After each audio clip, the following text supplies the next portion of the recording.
এ যেন মেঘনা চাইতেই জল। হঠাৎ করে আবহাওয়ার পরিবর্তন পুরুলিয়া এবং বাঁকুড়ায়। সকাল থেকে তীব্র গরম অনুভূত হলো। এদিন দুপুর নাগাদ হঠাৎই পুরুলিয়ার আকাশ ছেয়ে যায় কালো মেঘে, নেমে আসে বৃষ্টি। জেলা জুড়ে শুরু হয়েছে বৃষ্টি। অন্যদিকে বাঁকুড়াতেও বৃষ্টি শুরু হয়েছে। শিলা বৃষ্টির ছবি বাঁকুড়ার তুলে ধরছি আপনাদের সামনে। দেখুন, পুরুলিয়া এবং বাঁকুড়ায় হাঁসফাঁস দশা থেকে কিছুটা স্বস্তি, কারণ এই বৃষ্টির জেরে তাপমাত্রা নিম্নগামী হতে শুরু করেছে। দুদিন যে মারাত্মক গরম ছিল, সেই গরম থেকে সাময়িক স্বস্তি।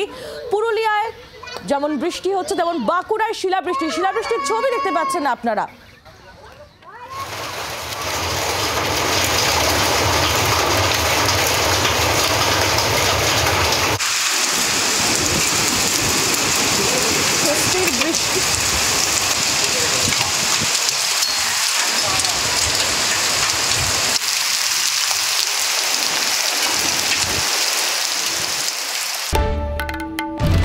বাংলার আওয়াজ, বাঙালির আবেগ, জি 24 ঘন্টা।